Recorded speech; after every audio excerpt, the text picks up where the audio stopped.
स्वागत है आपका medical officers Rajasthan YouTube channel पर। आज हम एक बहुत ही ज़रूरी मेडिकल टॉपिक पर बात करने वाले हैं, एक्यूट किडनी इंजरी, जिसे हम एकेआई भी कहते हैं। जी। मतलब गुर्दे की तेज रफ्तार से होने वाली क्षति। हमारे पास ना एक काफ़ी काम की टेबल है जो एकेआई के जो अलग अलग प्रकार हैं और उनकी क्या खासियतें हैं वो संक्षेप में बताती है। तो आज की इस चर्चा का मकसद यही है कि इस टेबल को बेस बनाकर एकेआई की किस्मों को समझें कि भाई ये क्यों होती हैं, कैसे डेवलप होती हैं और कुछ जो ज़रूरी जांचें हैं उनसे इनमें फ़र्क कैसे पता किया जा सकता है। तो चलिए इसको थोड़ा खोलकर समझते हैं। हम ख़ास तौर पर 3 मुख्य प्रकारों पर फोकस करेंगे: pre renal azotemia, intrinsic renal failure और पोस्ट रीनल एज़ोटीमिया। सबसे पहले प्री रीनल एज़ोटीमिया। जैसा नाम से ही लग रहा है ना, दिक्कत किडनी से पहले है। मतलब किडनी तक जो खून का बहाव है वो कम हो गया है। हाँ। टेबल देखें तो इसके मुख्य कारण हो सकते हैं हाइपोवोलीमिया, जी, शरीर में पानी या खून की कमी। हाँ, या फिर कार्डियक आउटपुट का कम होना, मतलब दिल ठीक से पंप नहीं कर पा रहा, बिल्कुल। या फिर इफेक्टिव सर्कुलेटिंग वॉल्यूम में कमी, जैसे हार्ट फेलियर या लिवर फेलियर में होता है। मतलब असल में किडनी को बस खून पूरा नहीं मिल रहा। हाँ, और यहाँ दिलचस्प बात यह है कि प्री रीनल एज़ोटेमिया में किडनी मतलब वो खुद बीमार नहीं है, वो बस खून की कमी से जूझ रही है।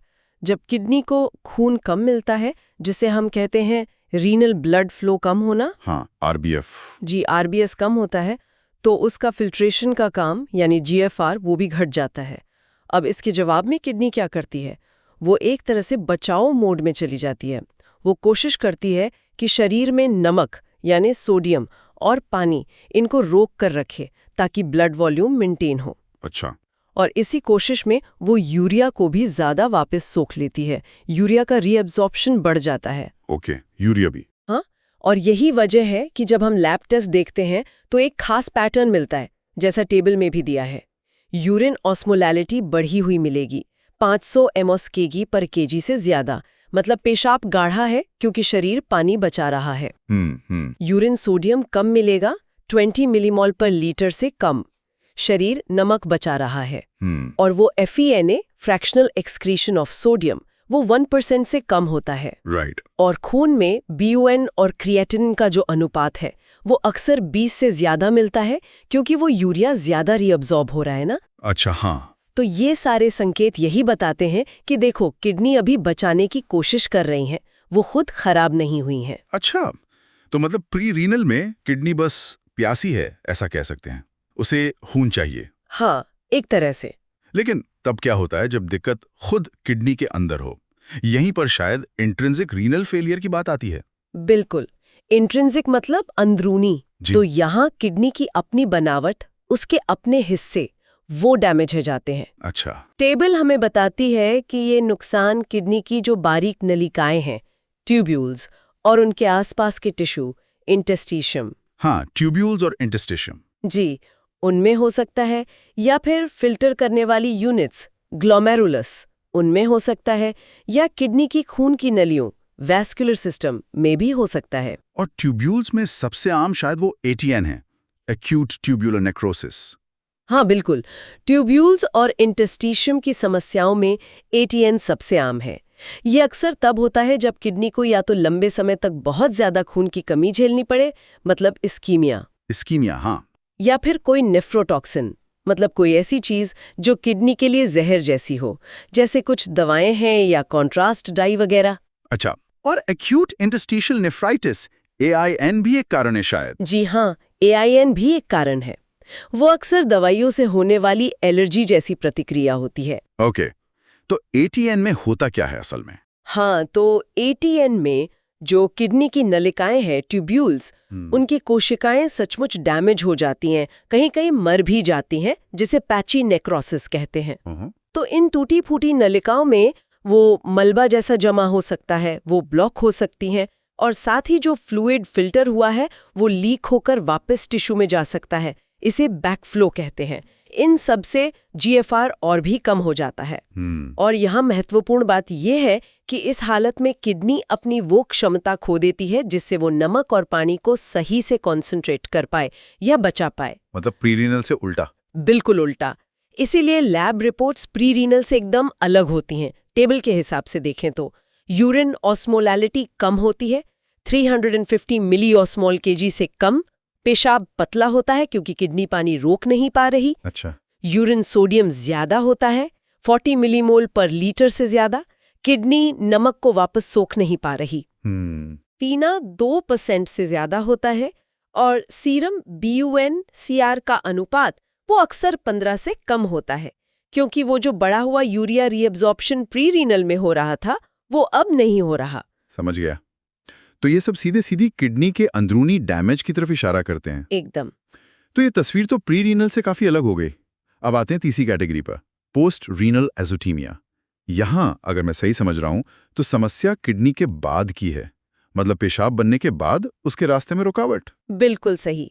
पोस्ट मतलब बाद में, तो यहाँ पेशाब बनने के बाद उसके शरीर से बाहर निकलने के रास्ते में कहीं रुकावट आ गई है। और इसके आम कारण क्या हो सकते हैं? टेबल में जैसे दिया है, पथरी। हाँ, किडनी या यूरेटर में पथरी हो सकती है।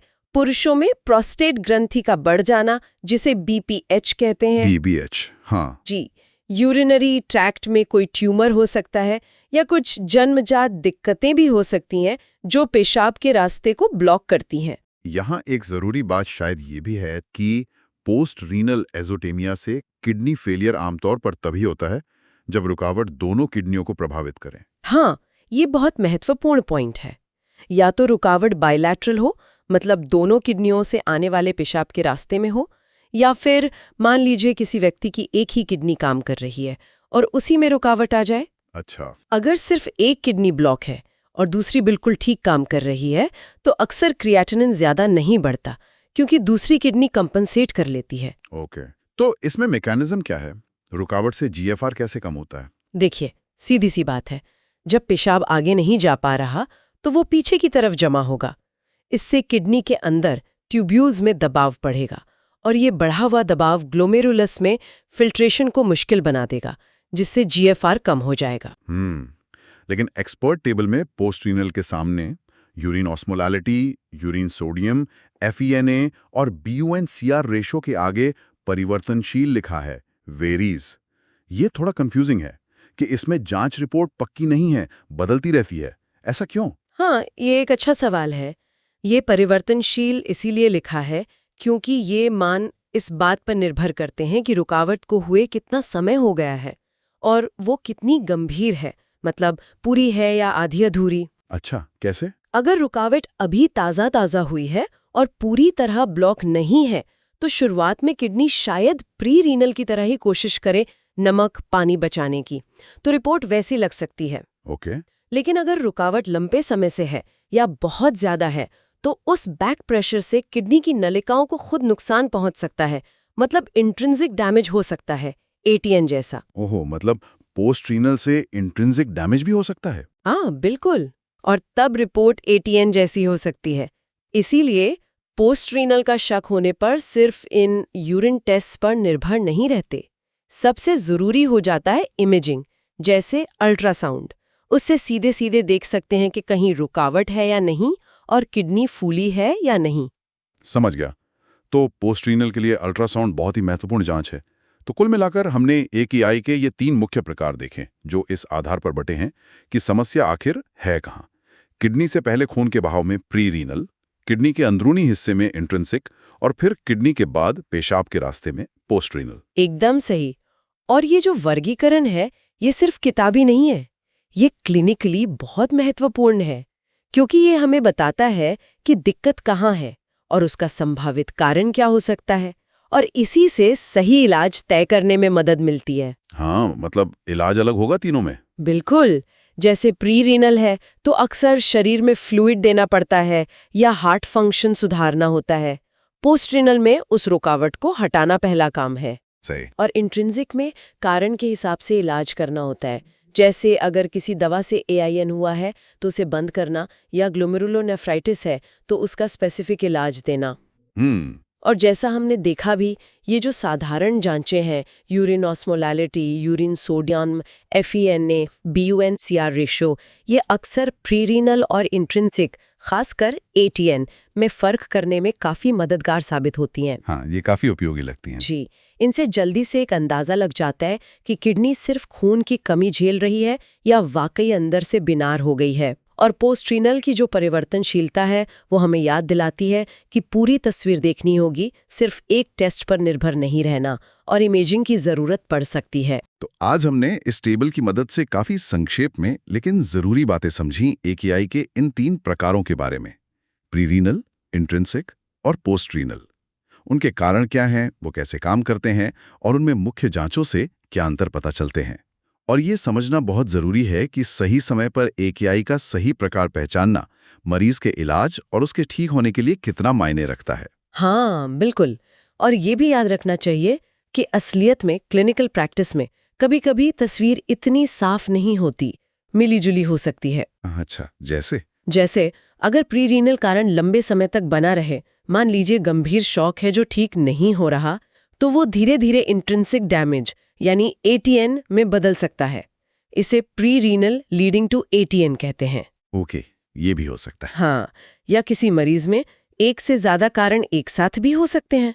मान लीजिए किसी को हार्ट फेलियर प्रीरीनल कारण है और उसे कॉन्ट्रास्ट डाई भी दी गई, इंट्रिंसिक कारण। हाँ, कॉम्प्लेक्स हो सकता है। जी, और यहीं पे एक सोचने वाली बात आती है, ये जो जांचें हमने डिस्कस की, यूरिन सोडियम, FeNA वगैरह, क्या ये हमेशा इतनी सीधी सादी रहती हैं?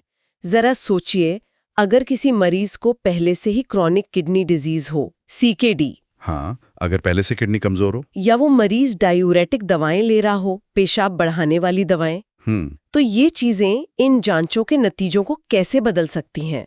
क्या तब भी FeNA 1% का मतलब पक्का प्रीरीनल ही होगा, या 2% का मतलब पक्का ATN? ये निदान को कितना पेचीदा बना सकती हैं। ये वाकई सोचने वाली बात है। मतलब मरीज की पूरी हिस्ट्री और बाकी दवाएं भी बहुत मायने रखती हैं इन टेस्ट को इंटरप्रेट करने में। बिल्कुल, ये एक ऐसा पहलू है जिस पे आगे और गौर किया जा सकता है कि कैसे ये फैक्टर्स डायग्नोसिस को प्रभावित करते हैं। निश्चित रूप से ये क्लिनिकल प्रैक्टिस की असलियत है। खैर, इस बहुत ही महत्वपूर्ण और जानकारी भरी चर्चा के लिए आपका बहुत बहुत धन्यवाद। धन्यवाद। अगली बार फिर मिलेंगे एक नए विषय के साथ। धन्यवाद।